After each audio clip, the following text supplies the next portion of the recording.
carjackings are not the only crime. I want you to take a look at this video. It's a homeless man mugging a good Samaritan who gave him a coat on a New York City sidewalk.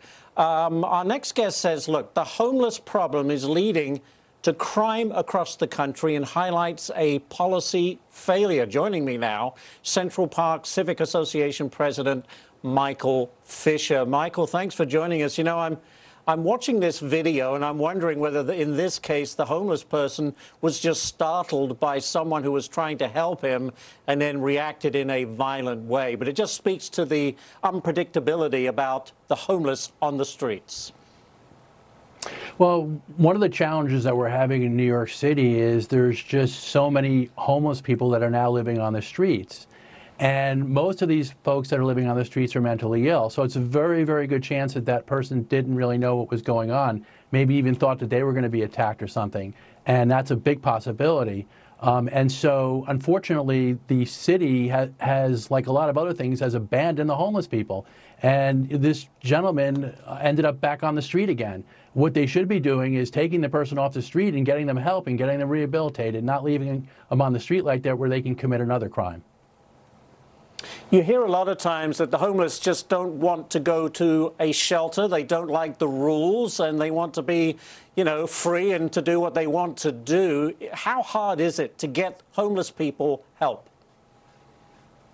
It's impossible. Well, first of all, when they do go to a shelter, they get beat up, they get robbed. And so they'd rather stay in the streets. In fact, when it's cold like this, where they're staying now is in our subways. The subways are probably the biggest homeless shelters in the country. They're staying in the subways, Grand Central Station, Penn Station, you know, all over the place.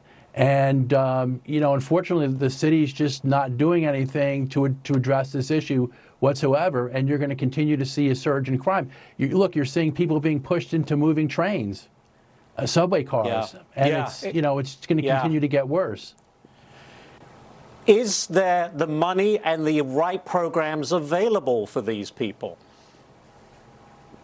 You know, New York City has a budget of, I think, $3 to $4 billion. I don't know what they're doing with this money or how they're spending it. I mean, they are spending it on some very, very expensive shelters, which don't even address the issues on the street anyway.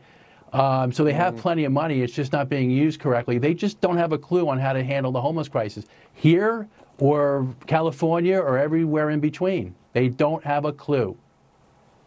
And that's the challenge. Is it getting worse? And yes, it's getting a lot worse because they're allowing it to happen. Their thought process is the homeless people have a right to sleep on the streets. They can sleep anywhere they want, and nobody has a right to remove them.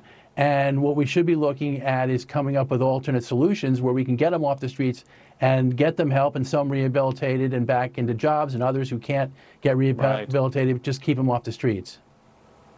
Well, let's hope some of that can start happening soon. Mark, thank you so much for joining us to talk about this issue that seems to be becoming worse and worse as we go forward. But thank you so much for joining us today. We appreciate it.